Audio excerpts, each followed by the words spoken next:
I love you too, my John. টু চলো, খুব সুন্দর লিখছে, পারফেক্ট। ভালো যখন নেমেছি মাছ তো ধরবই, ভালো যখন বেসেছি বিয়ে তো করবই। Hey guys, good morning. কেমন আছো তোমরা? আশা করি ভালোই আছো, আর আমিও খুব ভালো আছি। আর এখন আমরা কি করছি বলো তো? এই যে এখন মর্নিং ওয়াক করে এলাম, আর মর্নিং ওয়াক করে এসে এখন আমরা এক্সারসাইজ করতে বসে গেছি। এই যে ও এক্সারসাইজ করছে, আর তারপর আমিও করব। তারপর সরস্বতী পূজা কে কিভাবে কাটাচ্ছ অবশ্যই দেখাবে, কমেন্ট করবে, ঠিক আছে? আর আমি সরস্বতী পুজোর জন্য এই যে মেহেদি এঁকে নিয়েছি, কেমন হয়েছে অবশ্যই কমেন্ট করে জানাবে। আর যে আজকে ভ্যালেন্টাইন্স ডের দিনে ও একমাত্র আমার সাথে আছে, বাকি দিনগুলো আমার সাথে ছিল না। তো happy Valentine's day. Happy Valentine day. So আজকে সরস্বতী পূজা আর ভ্যালেন্টাইন্স ডে দুটো একসাথেই, তার জন্য আমরা এখন উঠে পড়েছি অনেক সকাল সকাল। আর এখন আমরা এক্সারসাইজ করছি। এক্সারসাইজ করার পর আমরা স্নান টান করে পুজো দিতে যাবো, পুষ্পাঞ্জলি দেবো আমাদের ঠাকুর বাড়িতেই। কারণ আমাদের ঠাকুর বাড়িতেই সরস্বতী পুজো হয়, আর তার পাশেই আমাদের পাড়াতে একটি করেছে, সেটাও এখানেই হয়। চলো তোমাদের দেখাবো, রেডি হয়ে তোমাদের সাথে দেখা হচ্ছে। আর মেয়েদিরে কেমন হয়েছে অবশ্যই বলবে, আমি লাগিয়েছি। চলো টাটা। আর ভ্যালেন্টাইন্স ডের জন্য ও একটি শায়রি বলে তোমাদের শোনাবে, শায়রিটা শুনে নাও, ঠিক আছে? জলে যখন নেমেছি মাছ তো ধরবই, ভালো যখন বেসেছি বিয়ে তো করবই। তুমি তো কিন্তু আমাকে বিয়ে করে নিয়েছো, তো আর কবার বিয়ে করবে আমাকে বিয়ে? আমি একবার একটি বলে শোনাচ্ছি, ঠিক আছে? তুমি যাবে সাইকেলে, আমি যাব হেঁটে, দুইজনের দেখা হবে স্কুলের গেটে। এটা কিন্তু স্কুলের জন্য আমি বললাম, ঠিক আছে? কিন্তু যেহেতু এখন আমি স্কুলে পড়ি না, সেহেতু আর এখন স্কুলে দেখা হবে না। কপাল খারাপ রে, কপাল খারাপ। চলো। কচি কচি পাতা সাইকেলে টিউব, আমি তোমায় ভালোবাসি, আই লাভ ও ইউ। মা, I love you too, my John. টু চলো তাহলে, এখন পরে সন্তান করে রেডি হয়ে যাব, তারপর তোমার সঙ্গে দেখা করবো। চলো, এই যে ফুল লুক তৈরি হয়ে গেছে আমার, মানে আমার সাজুগুজু হয়ে গেছে। আর সাজুগুজু হয়ে এবার আমি শাড়ি পরে নেব, তারপর তোমার সাথে দেখা হবে। চলো শাড়ি পরে রেডি হই। আমি পুজোর জন্য সাজিয়ে নিয়েছি, কেমন লাগছে অবশ্যই বলো। এই নাও ফুল লুক, গোটা লাগাচ্ছে। চলো দাঁড়ানো, যা জিনিস নিয়ে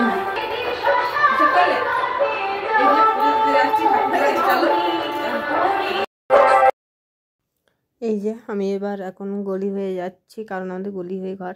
আর ঠাকুর বাড়ি আমি পৌঁছেই দেখছি যে পুষ্পাঞ্জলি দেওয়া স্টার্ট হয়ে গেছে। আমি অনেক লেটে চলে এসেছি, কিন্তু অতটা লেট হয়নি, কারণ এখন বাচ্চাদের হচ্ছে, তারপর কিছু কিছু জন করে বসতে হবে, কারণ সবাই তো একসাথে বসতে পাবে না ঠাকুর বাড়ি, মানে যেহেতু নিচে অনেক মানে ছোট জায়গা আছে, কারণ অনেক ছেলে মেয়ে গিয়েছিল, ওই জন্য একবারে সবার হবে না। এই যে আমরা এখন দাঁড়িয়ে আছি, আমাদের একবার হবে, তারপর ওদের হবে, তারপর আবার ছেলেদের হবে, তারপর বড় ছেলেদের হবে, সবার একবার করে করে হবে। আর এখানে যে প্রসাদ মাখাচ্ছে, এই যে সবাই মিলে ফল ডল কাটছে ঠাকুরবাড়ির জন্য, প্রসাদটা দিতে সুবিধা হবে তার জন্য ছেলেগুলো কেটে দিচ্ছে। আর ওদিকে ঠাকুর সবাইকে পুষ্পাঞ্জলি দেওয়াচ্ছে, আর আমার দেওয়া হয়ে গেল। এবার আমি ধূপ দেব মন্দিরে। আর ওই যে সবাই এবার ছেলেদের পুষ্পাঞ্জলি দেওয়া হবে, ওই জন্য ছেলেরা সবাই চলে গেল। আর আমি এখন ধূপ দেব, ধূপ দেওয়ার পর তারপর একটু ওইখানে থাকবো, তারপর চলে আসবো প্রসাদ নিয়ে। আর আমার বর এলো না, কারণ আমার বরের অনেক কাজ ছিল, ওই জন্য ও একটু বাজার গিয়েছিল মাছ টাছ আনতে, কারণ মাছ আনবে, না হলে কে আনবে, তার জন্য ওই একটু ব্যস্ত ছিল, ওই জন্য ও আর এলো না, ওর হলো না, মানে পুষ্পাঞ্জলি দেওয়া হলো না, কারণ ওর কাজের জন্য হলো না। আমি বললাম যে তাহলে আমি তো পুজো করছি, তাহলে আমি ওই ঠাকুরবাড়ি চলে যাই, তাহলে পুষ্পাঞ্জলি আমারও দেওয়া হয়ে যাবে। ওই জন্য আমি পুষ্পাঞ্জলি ঠাকুরবাড়িতে দিয়ে দিলাম। আর ঠাকুরবাড়িতে যেয়ে আমি দেখতে পেয়ে গেলাম আমার ছোট্ট দেওয়া, মানে সরি, দেওরের ছেলেকে। আর দেওরের ছেলেকে আমি কোলে নিয়ে নিয়েছি, কারণ ওকে আমি বলছি, মানে কী হলো, তুমি কাকিমার কাছে কোলে চাপবে না নাকি? আর এই যে সবার সাথে আমি একটু সেলফি তুলে নিলাম, কারণ সেলফি তো মাস্ট, তাই না? সরস্বতী পুজো, আর সেলফি না তুললে কি হয়, ওই জন্য আমি সবার সাথে সেলফি তুলে নিলাম। আর আমার খুব হাসি পাচ্ছে, কী একটা বেশ কথা বললো, তখন আমার খুব হাসি লাগছিলো যে চলো তারপর আমি আমাদের পাশে যে পাড়ার মন্দিরটা হয় মানে ঠাকুর হয়েছে সেই মন্দিরে চলে এলাম। এই যে দেখো কি সুন্দর সাজিয়ে, তো খুব সুন্দর কিন্তু সাজিয়েছে। আর এই যে আমি এখানে তোমরা দেখে নাও আমাদের মা সরস্বতীকে, আর আমিও মা সরস্বতীকে পুজো দিয়ে চলে এলাম বাড়ি। আর বাড়ি আসছি আস্তে আস্তে আমি বললাম যে চলো তাহলে একটু আমার ভিডিওটা নিয়ে নাও, কারণ আমি তো একা সেলফি নিয়েই ভিডিও করছিলাম, আমি তো একা করতে পারছিলাম না গোটা ভিডিওটা। এই যে আমি আমাদের গলি চলে এলাম, আর আমাদের কিন্তু রাস্তার সাইডে বাড়ি নয়, আমাদের গলি হয়ে বাড়ি, আর ওই জন্য আমাদের গলি আসতে হয়। আর ওই যে আমি এবার ওপর চলে এলাম আমার রুমে এসেই আমি দেখছি আমার ননদ চলে এসছে, আর আমার ননদ বলছে যে আমাকে একটু শাড়ি পরিয়ে দাও। ঠাকুরবাড়ি থেকে পুজো করে চলে এলাম। এই যে আমার ননদ এসছে, ওকে শাড়ি পরিয়ে দিতে হবে, ওই জন্য ও এসছে। চলো তাহলে ওকে শাড়ি পরে দিয়ে তারপর তোমার সাথে দেখা হচ্ছে। সাজিয়ে দিয়েছে আমার ননদকে, কেমন লাগছে অবশ্যই বলবে। ও কাজলটা পরে নে, তারপর দেখাচ্ছি যে ওকে কেমন সাজিয়ে দিলাম আমি। চলো এই যে ওর ফুল লুক, দাঁড়া দেখিয়ে দিচ্ছি। এই যে ওর ফুল লুক,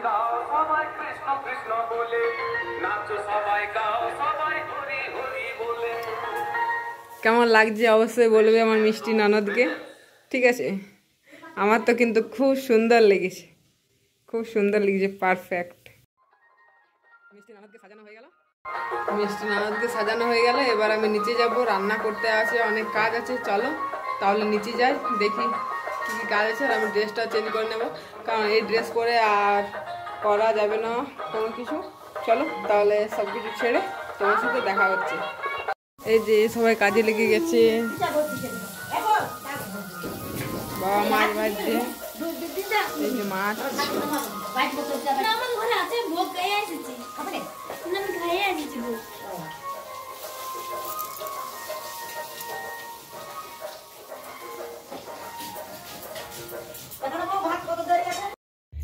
খাওয়া দাওয়া করে উপরে চলে এলাম, আর পুরো ভিডিওটা নেওয়া হয়নি, ক্লিপটা নেওয়া হয়নি, ঘুমিয়ে পড়েছিলাম ওই জন্য নেওয়া হয়নি। খাওয়া দাওয়া করে এইমাত্র উপরে এলাম।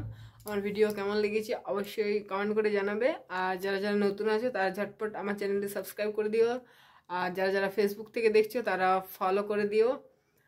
আজকের মতন টাটা, গুড নাইট, দেখা হচ্ছে নেক্সট ব্লগে।